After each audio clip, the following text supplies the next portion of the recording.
Yo, what's good, everybody? It's your boy AC Legend. Hey, and I'm Nadia Pizza. Yo, and we are back. If you're tuning into this channel for the first time, you're probably here because you want to hear something about entrepreneurship, business credit, personal funding, and just being an all well around successful entrepreneur.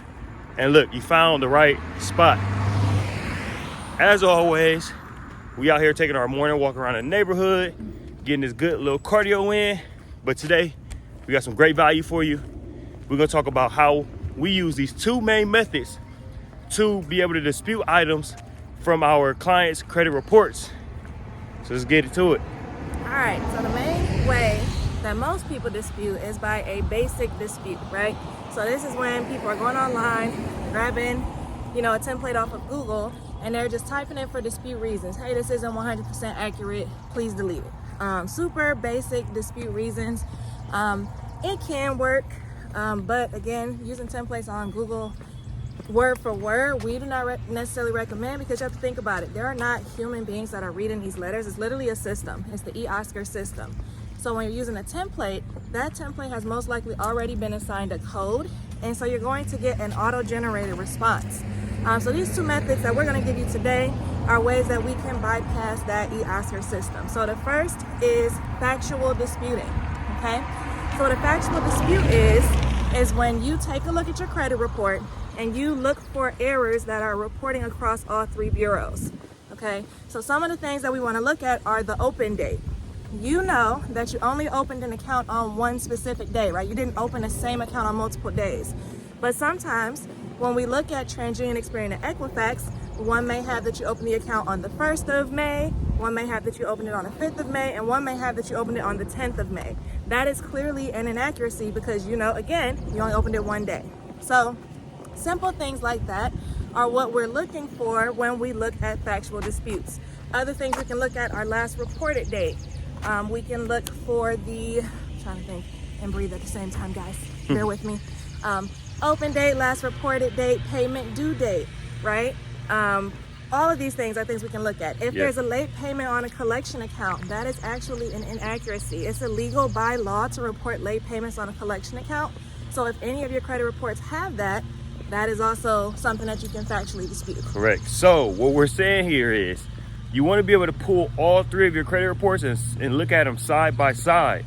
And if you line them up, you line up all the dates, your start date, your open date, your last payment date, right? The status of your account. Sometimes even the account number, you will see that it's not reported accurate throughout all three of the bureaus. And if one of them is wrong, that means that potentially all of them are wrong, because how can you be 100% accurate if you're not matching up to the other bureaus who also are claiming they're 100% accurate? So you can use the factual dispute method by just literally showing them, hey, my open date with TransUnion on this account says January 1st. With Equifax, it says January 2nd. And with Experian, it says January 3rd. This is an inaccuracy. I don't want you to update it. Please remove this from my account immediately, right? So that's the very first way of disputing that is going to be very effective. Okay.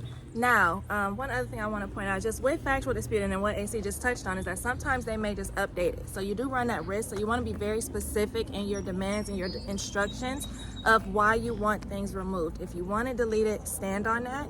And if they just update it, you can go back. There are processes to sue the bureaus and things that we can maybe get into later. But you want to make sure that you stand on whatever it is that you tell them you want.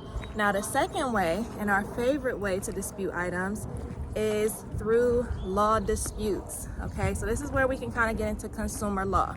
So getting a little deeper, guys, and if you need to pull your credit report, I forgot to say this, but if you need to pull your credit report, we do have a link below where you can actually pull all three of your credit reports for just $1. It's a 7-day trial. If you don't need it after that 7 days, go ahead and cancel it, but at least you can get started with your dispute process and you know exactly what's on your credit report. Yep. So, and if you do choose, go ahead, hit the link, get your credit reports, print them out so you have them on hand. That way you can make copies when you need to, you can utilize them when you need to. And then like Nadia said, before them 7 days are over, go ahead and cancel your subscription and you'll be good. $1 gets all three of them side by side. Okay.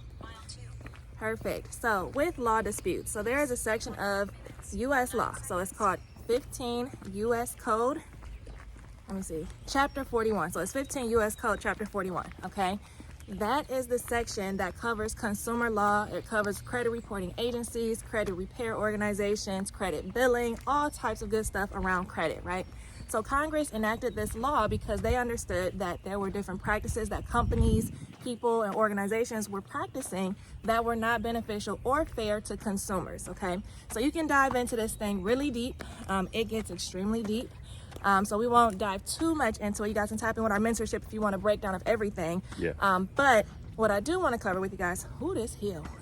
What I do want to cover with you all is that law disputes are the most effective way, right? Because Congress is stating these things. So when we go for law disputes, similar to what we talked about earlier with the factual disputing, we're looking for 100% accuracy. There's actually a law that states that credit reporting agencies have to keep maximum accuracy within their credit reports. That law is 15 USC 1681 EB. Okay, I'll say it again. 15 US Code 1681 EB. Okay, so they're going to state that these credit reporting agencies have to keep maximum accuracy. So when we do law disputes, basically what you can do is just copy that law word for word off of the website, and we'll leave that link below as well. But you can copy the law word for word, and you can just say, hey, I noticed these errors within my report. This is clearly not 100% accuracy that you guys are reporting. I demand that this be deleted based on this law. Okay, and then you just copy paste, drop the law, and stand on it. Okay. Listen. So now you dropped a lot of game, a lot of bars, a lot of value. One of the main things about being able to get these deletions is to make sure that you keep the pedal on the floor, right? You want to keep the gas going. You may send out a good letter, right? But month one, they don't even respond. You might have to resend that out the next month, and they send a stall tactic letter, which they're known for doing. The bureaus are known for sending these stall tactics. So I say that to say, don't give up easy. Be firm with your laws. Be firm with the factual disputing, and keep on their necks because they will get you deletions. Listen, if you found this valuable, go ahead and leave some comments. If you already heard these methods before, go ahead and drop a comment about what's worked for you and what hasn't worked, some of the laws that's worked. And listen, if you go out and try these methods and you get some results, all we ask you is to tag us on our pages at AC_the_legend and at Nadi Hafiza. Just tag us and say, hey, I use your methods. They actually work for me. And now I'm able to go purchase my home or purchase that vehicle I wanted. That's all we want to see. Yo, we hope you got some gains, some value. Go ahead, like, share, subscribe, comment, do all those good things. And yo, we'll catch you on the next video. Yeah. Peace.